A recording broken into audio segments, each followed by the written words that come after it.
Petty past was a big thing in our world. Me living so close, I just kept going out there, putting my good energy, just going, okay, we're gonna get out here. We're gonna get out here. Hard to say, okay, I'm done. Especially I did nothing. I'm not actually sure I ever had the dream of us all being out on Coyote Pass. Nobody really wanted to live out there. Robyn has a house. Like, she had a house that was pretty much there without being there on the property. Like, I just could see very soon after we moved to Flagstaff that was not going to be a thing.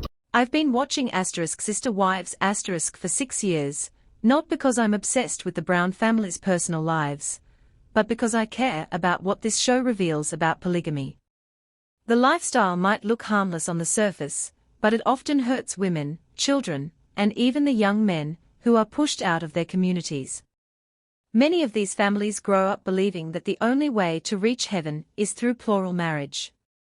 That belief gives certain men enormous control over their wives and kids, trapping everyone else in emotional and spiritual chains. Still, not every woman in these systems is a victim. Some of them can be just as cruel as the men they support.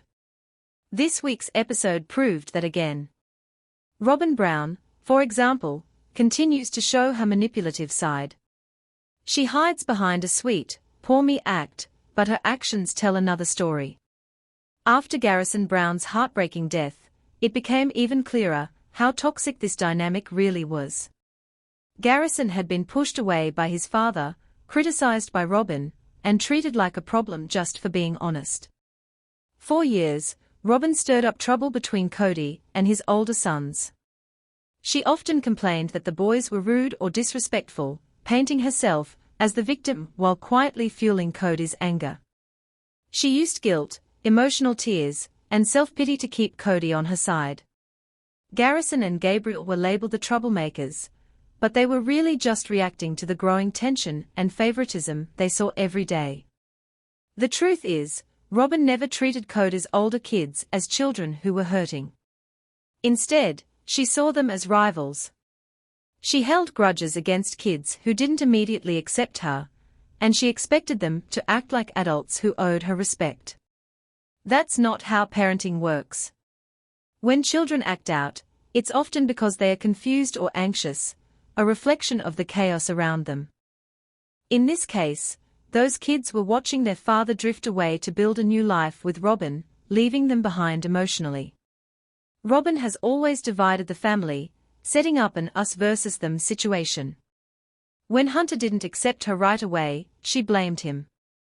When the older kids avoided her, she made it seem like they were cruel. But the truth is, she wanted Kody's loyalty all to herself.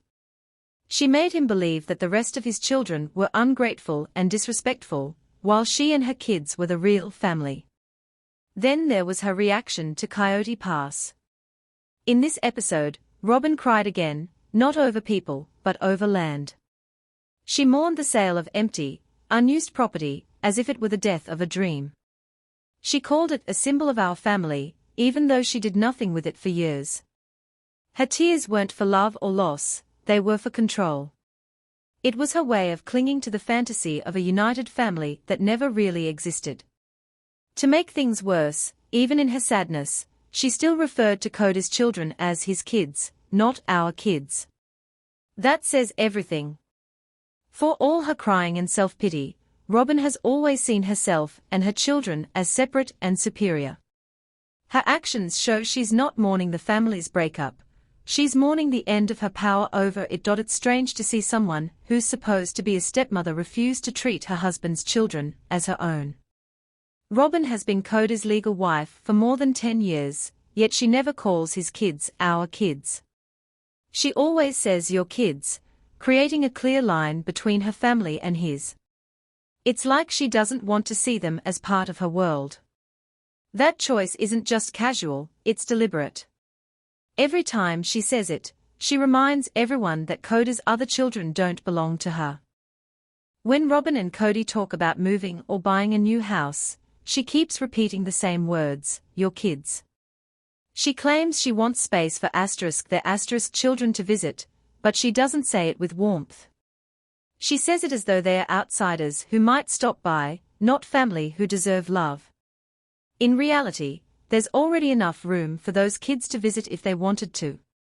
Her phrasing shows that she never saw them as her own, just as extensions of Kody's past. Then there's Kody, who constantly tries to justify his actions. He says he wants to move because his heart is broken, that the house reminds him of losing Garrison. But honestly, it feels more like an excuse. Kody has a long history of running from problems instead of fixing them. He jumps from one house to another, blaming heartbreak or emotional pain when the truth might be more practical: money problems, unpaid debts, or the need to escape responsibility. Robyn's silence makes everything worse. When Christine talked about their daughter Mykelti feeling sad about the family's division, Kody didn't respond with compassion. Instead, he blamed trash talk and disloyalty, twisting Mykelti's concern into betrayal. He basically said his daughter had ruined their relationship by not protecting his image. That's not a father's love, that's control. And Robyn said nothing. She sat there quietly, letting him attack the one daughter who actually tried to keep peace between them all. Mykelti spent years trying to bridge the gap between her parents and siblings. She visited Robyn, defended her when others wouldn't, and tried to help her younger siblings adjust. She showed loyalty when no one else did. But now that she's grown up and dares to speak her mind, she's being painted as disloyal. Cody and Robyn seem to only value loyalty when it benefits them.